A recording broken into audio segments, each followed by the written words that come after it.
এই পিচ্ছি, এদিকে আয়। ঠান্ডা কণ্ঠের ধমক শুনে পুষ্প থমকে দাঁড়ায়। সে শিমুলকে দেখেও না দেখার ভান করেছে, কিন্তু শিমুল সেই ডাক ডাকলই। পুষ্প ভয়ে কাঁধের ব্যাগ খামচে ধরে, করুণ চোখে পাশের প্রিয় বান্ধবী শিলার দিকে তাকায়। শিলা চোখ চিকচিক করে শিমুলের দিকে তাকিয়ে আছে। পুষ্প শিমুলের দিকে সরাসরি না তাকিয়ে পায়ের দিকে তাকিয়ে কথা বলার চেষ্টা করে। দেখলো গলা দিয়ে কথা বের হচ্ছে না। বহু কষ্টে বলল, কলেজে দেরি হয়ে যাচ্ছে শিলা। শিমুল বাইক থেকে নেমে চোখ থেকে রোদ চশমা খুলে হাতে নেয়। আরে বাস, শিলা, তোরা আজকাল বেশি পড়ুয়া হয়ে যাচ্ছিস নাকি? শিলা গদগদ হয়ে বলল, না, শিমুল ভাই কি যে বলেন, আমরা তো আজকে 1 ঘন্টা আগে বের হয়েছি, হাতে অনেক সময়। পুষ্প হাত দিয়ে শিলার হাতে চিমটে দেয়। শিলা এসবের তোয়াক্কা করে না, কথা চালিয়ে যায়। কেন রেখেছেন ভাইয়া? শিমুল পূর্ণ দৃষ্টিতে পুষ্পর দিকে তাকায়। মেয়েটা তার দিকে তাকাচ্ছে না। খুব ভয় পায় কিনা? আচ্ছা, মেয়েটা তো ভয় পায় কেন? পুষ্প, শিমুলের ডাক শুনে পুষ্প কাচুমাচু করে তাকায়। জি। শিমুল স্পষ্ট স্বরে বলে, বড় ভাই দাঁড়িয়ে আছে, চোখে পড়ে না? সালাম না দিয়ে চলে যাচ্ছিলি? পুষ্প আমতা আমতা করে বলল, খেয়াল করিনি, সরি ভাইয়া। সরি কি, হ্যাঁ? কানে ধর, কানে ধরে উঠবস কর 10 বার। পুষ্প আঁতকে উঠে বলে, কি? 10 বার বলেছি, দেরি করলে আরো বাড়বে, জলদি। পুষ্প এই ছেলেকে এই জন্যই পছন্দ করে না। কাজে অকাজে পুষ্পকে অপমান করে ছাড়ে। এমন না যে দুজনের পরিবারে কোনো আত্মীয়তার সম্পর্ক আছে, শুধু দুজনের বাড়ি একই গ্রামে। পুষ্পর আব্বার বাজারে খাবারের হোটেল আছে। পুষ্প তখন ক্লাস 7-এ পড়ে। স্কুলের পরীক্ষার ফিসের জন্য বাবার কাছে গিয়েছিল। ওখানে গিয়ে দেখে শিমুল তার বন্ধুদের নিয়ে নাস্তা করছে। পুষ্প শিমুলকে মুখ চিনা চিনে, কখনো কথা হয়নি। সোজা বাবার কাছে চলে যায়। শিমুল কিছুক্ষণ তাকিয়ে থেকে বলল, এই মেয়ে, সালাম টালাম দিতে পারো না? পুষ্প শিমুলের এমন তোর কথা শুনে ভয় পায়, আর চোখে তার আব্বার দিকে তাকায়। মিজান শেখ বলেন, শিমুল বাবা, এটা আমার ছোট মেয়ে পুষ্প। পুষ্প, এটা তোর চেয়ারম্যান কাকার ছোট ছেলে শিমুল। দে সালাম দে ভাইলাকে। পুষ্প তার ডাগর চোখ মেলে ছেলেটাকে দেখে। কাপড় চোপড়ে শহুরে একটা ভাব আছে। বোকা বোকা গলায় বলল, আসসালামু আলাইকুম। শিমুল ঠোঁট টিপে হাসে, অথচ গলার রুক্ষতা কমে না। শোনো, এখন থেকে দেখলেই সালাম দিবে, মনে থাকে যেন। পুষ্পর সাথে এমন কড়কড়ে গলায় কেউ কথা বলে না।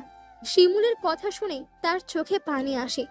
সেই থেকে আজ পর্যন্ত শিমুল পুষ্পকে যেখানে পায় সেখানেই সাপের মতো পেঁচিয়ে ধরে শাস্তি দেয়, কথায় কথায় কাঁদায়। শুধু কাঁদিয়েই ছাড়ে না, ধমকও দেয়। সেই কি ধমক! পুষ্পর বুক কেঁপে ওঠে। শিমুল মুখের সামনে তুড়ি বাজিয়ে আবারও ধমকে ওঠে। যা, বাড়িয়ে দিলাম 15। পুষ্প অতীত থেকে ফিরে মাথা নাড়িয়ে চারপাশে তাকায়। কলেজের অনেক ছাত্রছাত্রী এই রাস্তা দিয়ে যাচ্ছে। সবার মূল আকর্ষণ পুষ্পরা। অনেকেই বারবার ফিরে তাকাচ্ছে। এই বারবার ফিরে তাকানোর আসল কারণ হলো শিমুল। নামের মতোই তার দেহ শিমুল ফুলের মতো টকটকে। ফর্সা শরীরে কালো শার্ট, শক্ত সামর্থ্য শরীরের গঠন সবার দৃষ্টি আকর্ষণ করতে সক্ষম। পুষ্প ভালো করে আশেপাশে চোখ বুলিয়ে দেখলো তার কলেজের চিরশত্রু টানিয়াও তাকিয়ে দেখছে। এখন কানে ধরে উঠবস করা দেখলেই কলেজের ব্রেকিং নিউজ হয়ে যাবে। এই সবার সামনে কানে ধরে উঠবস করতে হবে। এটা ভেবেই তার অপমানে লজ্জায় কান্না চলে আসে। কাঁদো কাঁদো হয়ে বলে। পরে নেই। শিমুল কিছুক্ষণ পুষ্পর ভেজা চোখের দিকে তাকিয়ে থাকে, তারপর শিলাকে বলে, এত তাড়াতাড়ি কলেজে কি? হ্যাঁ, শিলা এতক্ষণ দম বন্ধ করে পরিস্থিতি দেখছিল। শিমুলের কথা শুনে বলল,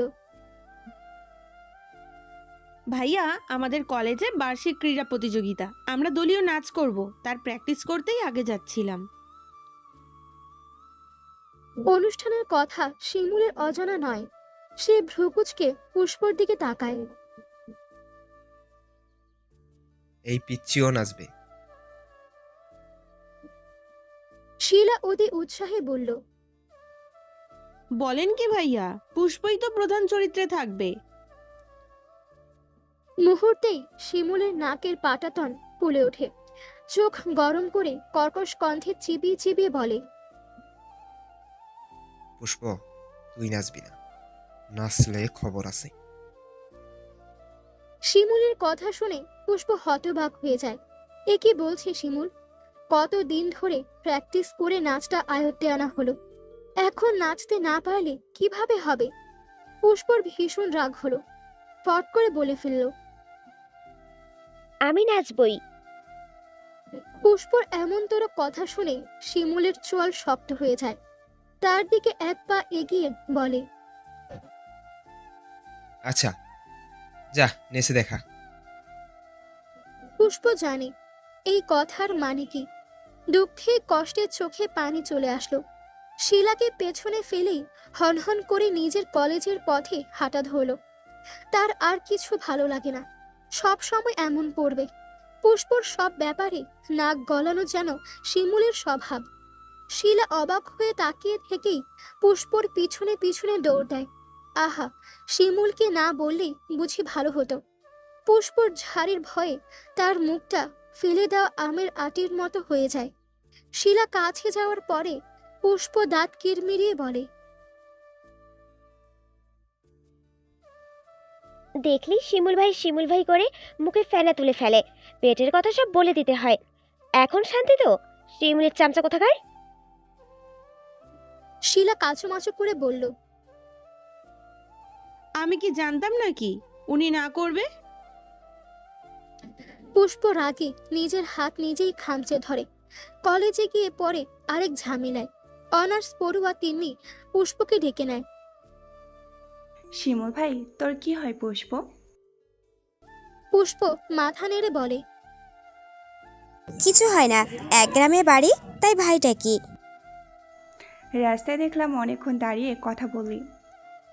শিলা পাশ থেকে বলে, আপু, ভাইয়া কলেজে অনুষ্ঠানের কথা জিজ্ঞাসা করেছিল। ও আচ্ছা, পুষ্প একটা কাজ করে দিতে পারবি? পুষ্প মাথা নাড়িয়ে বলে, কি আপু? তিন্নি বইয়ের ভাঁজ থেকে একটা খাম বের করে বলল, এটা শিমুল ভাইয়াকে দিবি?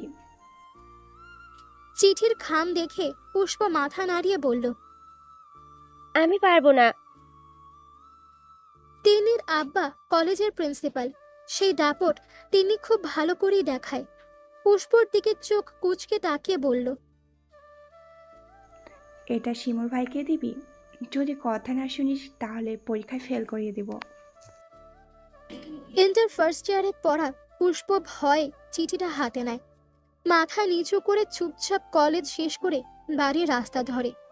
এই সময়টা শিমুল মোড়ে পিজল গাছের নিচে প্রিয় বন্ধু তিয়াস, ফাহিম, আবিরের সাথে আড্ডা দেয়। প্রতিদিন এমনটাই হতে দেখেছে। আজকে আছে কি না কে জানে। শিলা পটপট করে এটা সেটা বলছে, কিন্তু পুষ্পর টেনশন হচ্ছে।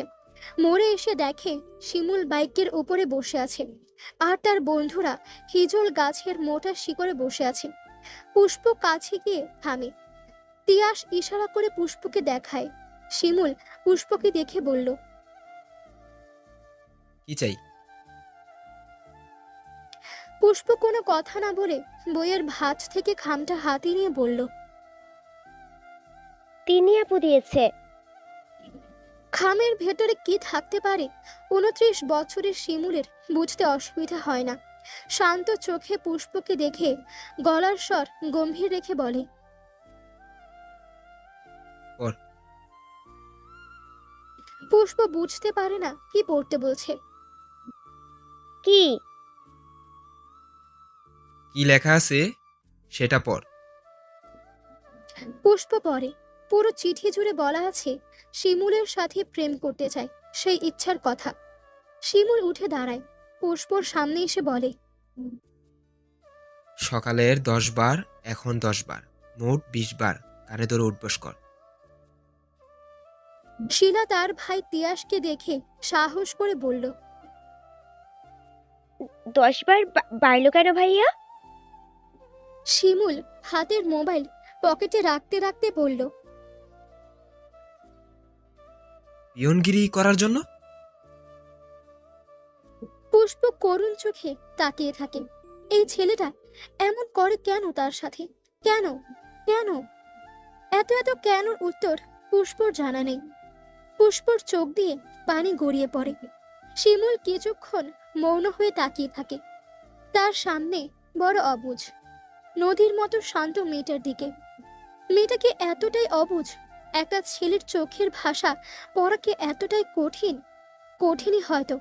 শিমুল তো কখনো তার তুলোর মতো নরম মনটা খুলে দেয়নি, জানবে কিভাবে? দিয়েছে এক রাস সূক্ষ্মতা। শিমুল তার কোকড়া চুলে হাত বুলিয়ে বলে, আচ্ছা যা, মাফ করে দিলাম, কিন্তু নাচটা ক্যান্সেল, ওকে? পুষ্প চোখ তুলে কিছু বলবে তার আগেই শিমুল বলল, আমি বলেছি তাই ক্যান্সেল, আর কোনো কথা নয়। পুষ্প মাথা নিচু করে সেখান থেকে চলে আসে। এই ছেলে দিন দিন তার দু চোখের বিষ হয়ে গেছে। একদম পছন্দ নয়। কলেজের অনুষ্ঠান চলে যায়। পুষ্প অংশগ্রহণ করতে পারে না। রাগে দুঃখে পুষ্প 5 দিন বাড়ির বাহিরে গেল না। অসুস্থতার বাহানা ধরে মরার মতো বিছানায় পড়ে থাকে। শওকত তালুকদার অনন্তপুর গ্রামের চেয়ারম্যান, বর্তমানে গ্রামের দাপুটে লোক। পুরো বংশের রক্তে রক্তে রাজনীতির ছোঁয়া লেপ্টে আছে, শুধুমাত্র তার বড় ছেলে পলাশকে ছাড়া। পলাশ এই রাজনৈতিক কার্যক্রম একদম পছন্দ করে না। সোজা সাপটা জীবনই সে বেছে নিয়েছে। বর্তমানে সরকারি কলেজের ইংরেজির শিক্ষক। শওকত তালুকদার ভাবে এভাবে রাজনীতি তো ছেড়ে দেওয়া যায় না। তাই তিনি তার ছোট ছেলেকে রাজনৈতিক কাজে উৎসাহিত করে নিজের আসনের পাশে বেশ শক্ত হাতে গেড়ে ফেলেছে। শিমুল লেখাপড়া শেষ করে ফেলেছে। রক্ত ডগবগানোর তাগড়া যুবক। মাত্র 29 বছর বয়সেই ছাত্রলীগের লিডার পদে আসন নিয়েছে। বাড়ির সবাই বেশ মানে শিমুলকে। গম্ভীর চিত্তে থাকে প্রায় সময়, কিন্তু যখন হুঙ্কার দিয়ে ওঠে তখন আশেপাশের মানুষের বুক কেঁপে যায়। অস্থির হয়ে শিমুলের থেকে দূরে সরে যায়। এই এত কঠিন মনের শিমুলেরও একটা নরম মনের মানুষ আছে। অনেক বছর ধরে যাকে লালন করছে মনের ছোট্ট পিঞ্জেরায়। যাকে না দেখলে শক্ত সামর্থ্য শিমুলের শরীর দুর্বল লাগে। চোখের তারায় খেলে যায় এক রাশ অস্থিরতা। বুকে চেপে ধরে অসহ্য যন্ত্রণা। এখন ঠিক এমন অবস্থায় শিমুলের। হাতে জ্বলন্ত সিগারেট, পুরুষালী কালচে ঠোঁটে চেপে হিজল গাছের চারপাশে কয়েকবার চক্কর দিয়ে ফেলেছে। আজকেও দেখা হলো না। অস্থিরতার সীমা তখন আকাশ ছোঁয়া। কালো ট্রাউজারের পকেটে হাত দিয়ে আবার নতুন সিগারেট নেয়। পুষ্প আজকাল বেশ একরোখা হয়ে গেছে। আগের মতো কথা শুনে না, সামনে আসতে চায় না। কিন্তু শিমুলের যে দেখতে হবে, চোখের তারায় শান্তি শান্তি ছোঁয়া লাগাতে হবে। জ্বলন্ত মনে বরফ গলা পানি ঢালতে হবে। এই মেয়েকে বুঝাবে কে? বড়ই অবুঝপানা তার জেদ। নাচতে মানা করাতেই কিনা কলেজে যাওয়া বন্ধ করে দিল। তিয়াসকে বলে শিলাকে কয়েকবার পাঠিয়েছে, কিন্তু ওই একই কথা, শরীর খারাপ। এইদিকে যে শিমুলের মনে বেশ অসুস্থতা চেপে ধরেছে, এটা কি কেউ বুঝে, খবর নেয়? সন্ধ্যায় নেমেছে অনেকক্ষণ। রাতের গভীরতা ভারী। শিমুল হিজল গাছের গোড়ায় চুপচাপ বসে আছে। কিছুক্ষণ পর তিয়াস আসে। কি রে, ক্লাবে যাবি না? শিমুল কিছু বলে না। যারা নেশা করে তারা বুঝে একদিন নেশা না করলে কেমন অনুভূতি হয়। ডাগর চোখের মেটেছে তার চোখের নেশা। আর শিমুল আজকে 5 দিন ধরে দেখছে না, কথা শুনছে না, কিচ্ছু না। চাঁদের আলোয় তিয়াসের দিকে তাকায়। শিলাকে আবার পাঠা। তিয়াস বলল, আসে না, বলে শরীর খারাপ। শিমুল চুপ করেই অনেকক্ষণ বসে থাকে। তারপর কিছু না বলে উঠে দাঁড়ায়। উদ্দেশ্য তিয়াসদের বাড়ি। রাত 12টা। শিলা তখন ঘুমিয়ে কাঁদা। তিয়াস গিয়ে ডেকে তুলে। অসময়ে ভাইয়ের ডাকে বড়ই বিরক্ত সে। তিয়াসের দিকে তাকিয়ে বলল, কি হয়েছে ভাই? পুষ্পার একটু ফোন দে তো। ঘুমে শিলার চোখ জ্বলছে। পাশেই রাখা মোবাইলটা হাতে নিয়ে বলল, পুষ্পার কাছে তো মোবাইল নাই, চাচির কাছে মোবাইল থাকবে। তিয়াস বলল, এক কাজ কর, তুই ফোন করে বল জরুরি নোটের জন্য ফোন দিছিস। শিলা মাথা চুলকে ফোন দেয়। এই শিমুলের হাব ভাব সে বুঝতে পারে না। তার জন্য তো পুষ্প নাচতে পারল না, তাই শিলারা নাচের প্রতিযোগিতায় হেরে গেল। এখন আবার কি চায়? রাতে পুষ্পর ছোট খালা ফোন দিয়েছিল। পুষ্প কথা বলে ঘুমিয়ে পড়েছিল, তাই তার কাছেই ছিল মোবাইল। এত রাতে মোবাইলটা চিৎকার করে ডেকে উঠাতে পুষ্প দরফরিয়ে উঠে বসে। শিলার নাম্বার দেখে ফোন ধরেই বলে, কি রে, এত রাতে ফোন দিলি কেন? পুষ্পর গলা শুনে শিলা মোবাইল তিয়াসের হাতে দেয়। তিয়াস উঠোনে দাঁড়ানো শিমুলের কাছে নিয়ে যায়। পুষ্প কোনো কথা শুনতে না পেয়ে বলল, শিলা, শিমুল মোবাইল হাতে নিয়ে উঠোনের দক্ষিণ দিকে জলপাই গাছের নিচে গিয়ে দাঁড়ায়। শীতল কণ্ঠে বলল, 5 দিন ধরে কলেজে যাচ্ছিস না কেন? শিলার ফোনে শিমুলের কণ্ঠ শুনে পুষ্প কান থেকে ফোনটা নামিয়ে আবার নাম্বার চেক করে। শিলার নাম্বারই তো। শিমুলে আবার বলল, কথা বলছিস না কেন? পুষ্প বুকে থুতু ছিটিয়ে দম নেয়। এমন কড়া কণ্ঠের গলা শুনলে পুষ্পর ভয় হয়। শরীর অসুস্থ ছিল। এখন শরীর ভালো হয়েছে? পুষ্প বলল, জি। তার দেখা কর। শিমুলের এমন বেপরোয়া কথায় পুষ্পর চোখ পাথরের মতো স্থির হয়ে যায়। এত রাতে দেখা করবে মানে কি? তার কণ্ঠে বিস্ময় ঝুলে পড়েছে। এত রাতে? হ্যাঁ, এক্ষুনি দেখা করবি। আমি মুরের হিজল গাছের নিচে আছি। কুইক। পুষ্পর বুক ধরফর করে। এই ছেলে এমন কেন? এত রাতে কেউ দেখা করে? যেন পুষ্প তার প্রেমিকা লাগে। 12টা বাজে শিমুল ভাই। শিমুল তেরা গলায় বলে। বাজলে বাজুক। পুষ্প গলা শুকিয়ে যায়। নিচু গলায় ফিসফিস করে বলল, আব্বা ঘরে আছে, শুনতে পাবে। শিমুল করকরে গলায় বলল। তোর আব্বার কুষ্টি কিলাই। পুষ্প মাথা দুদিকে নাড়িয়ে বোঝানোর চেষ্টায় বলল, প্লিজ। আচ্ছা, তুই দরজা খুল, আমি আসছি। শিমুল যা বলে তাই করে। বড্ড একরোখা, জেদি। পুষ্প উপায় না পেয়ে বলল, আচ্ছা, আমি আসছি। শিমুল ফোনটা তিয়াসের কাছে দিয়ে হিজল গাছের নিচে গিয়ে দাঁড়ায়। পুষ্পদের বাড়ি থেকে এখানে আসতে 1 মিনিট সময় লাগে। কিছুক্ষণ পরেই অন্ধকারে এক মানবী হেঁটে আসে। সাথে নিয়ে আসে শিমুলের বুকের ওষুধ। বুকে যে এতক্ষণ প্রচন্ড ব্যথা হচ্ছিল। পুষ্পর খুব লজ্জা লাগছে, সাথে ভয়ও। এত রাতে একটা ছেলের সাথে দেখা করতে বুকটা কাঁপছে বেসামাল ভাবে। শিমুল এগিয়ে আসে, মোবাইলের স্ক্রিনে টাচ করে আলো দেয় পুষ্পর মুখে। গুনে গুনে 2 হাত দূরে দাঁড়িয়ে শিমুলের মনে হলো অভুক্ত শিমুল খেতে পেল মনের খাবার। উত্তপ্ত বুকে একরাশ ঠান্ডা বৃষ্টি হয়ে গেল। অথচ বালিকা কিছুই বুঝল না। আচ্ছা, এই যে শিমুলের বুকে উত্তাল তুফান বইছে, এটা কি পুষ্প দেখে না? কবে দেখবে? আর কত? দুজনের একজনও কোনো কথা বলল না। কিছুক্ষণ পর শিমুল নরম স্বরে বলল, কালকে থেকে কলেজে যাবি। পুষ্প মাথা নেড়ে বলল, যাব। যদি না যাস তো? পুষ্প মাথা তুলে বলল, তো আজকের মতো রাত 12টায় ডেকে আনবো, আর না আসলে বাড়িতে চলে যাব। পুষ্প বিস্ময়কর চোখে তাকিয়ে থাকে ছাই রঙা টি শার্ট পরনে ছেলেটার দিকে। কি বিশাল অধিকার নিয়ে কথা বলে! শিমুল তখনও পুষ্পকে দেখছে, দিন দিন যেন মায়াবতী হয়ে যাচ্ছে। পুষ্পর নরম গাল ছুঁয়ে দেওয়ার ইচ্ছায় শিমুলের হাত নিষ্পিস করে, বড্ড জ্বালায় মেয়েটা। শিমুল মাথায় চুল টেনে অন্য পাশে ফিরে যায়।